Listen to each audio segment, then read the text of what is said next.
জরুরিভাবে medical বোর্ডের সভা করে এবং একসাথে বসে সিদ্ধান্ত নিয়েছিল যে ওই মুহূর্তে ওনার ফ্লাই করার সঠিক হবে না।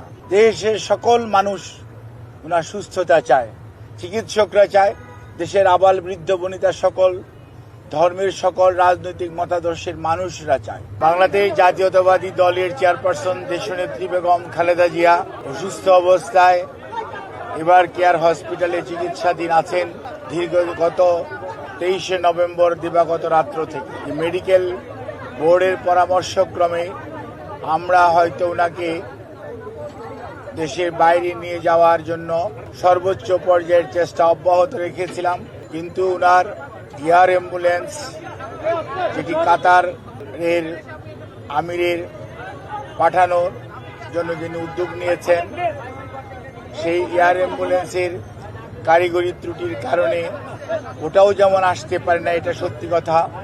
অন্যদিকে মেডিকেল বোর্ডের সদস্যগণ জরুরিভাবে মেডিকেল বোর্ডের সভা করে এবং একসাথে বসে সিদ্ধান্ত নিয়েছিল যে ওই মুহূর্তে ওনার ফ্লাই করার সঠিক হবে না।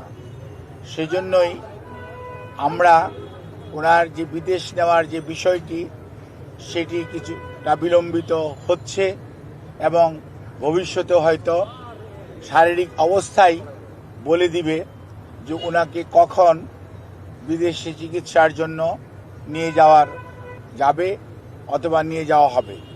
কাজেই এখন আমাদের মেডিকেল অ্যাম্বুলেন্স সবসময়ই প্রস্তুত আছে, কিন্তু প্রস্তুত থাকলেও সর্বোচ্চ পর্যায়ে দেশনেত্রী বেগম খালেদা জিয়ার সুচিকিৎসা এবং ওনার সেফটি অ্যান্ড সিকিউরিটি অর্থাৎ চিকিৎসাগত দিক থেকে এইটি অত্যন্ত প্রাধান্য পাচ্ছে সর্বত্রই।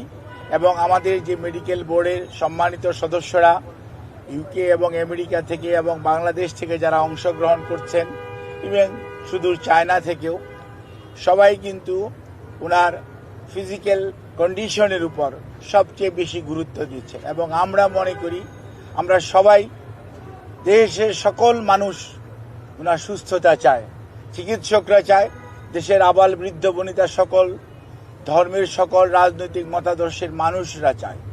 কাজেই যেহেতু ওনার স্বাস্থ্য আমাদের সর্বোচ্চ অগ্রাধিকার, সেজন্য আমাদের ভারপ্রাপ্ত চেয়ারম্যান সার্বক্ষণিকভাবে জনাব তারেক রহমান সাহেব এটি যেমন তদারকিও করছেন এবং এ ব্যাপারে চিকিৎসকদের মতামতকেই উনি সবচেয়ে বেশি অগ্রাধিকার দিচ্ছেন, দলও সেই অনুযায়ী অগ্রাধিকার দিচ্ছে। এবং সার্বিকভাবে ওনার পরিবারের সদস্যদের মধ্যে বিশেষ করে সৈয়দ আশরামুল্লাহ রহমান এবং শামীম ইস্কান্দার সাহেব সহ পরিবারের সদস্যরাও এই মেডিকেল বোর্ডের সভা বসার পরবর্তীতে তাদেরকেও এবং আমাদের ভারপ্রাপ্ত চেয়ারম্যান জনাব তারেক রহমান সাহেবকে, আমাদের দলের মহাসচিব মির্জা ফখরুল ইসলাম আলমগীর সহ দলের সর্বোচ্চ পর্যায়ে নেতৃবৃন্দকে যথাযথভাবে অবহিত করে রাখা হয়েছে।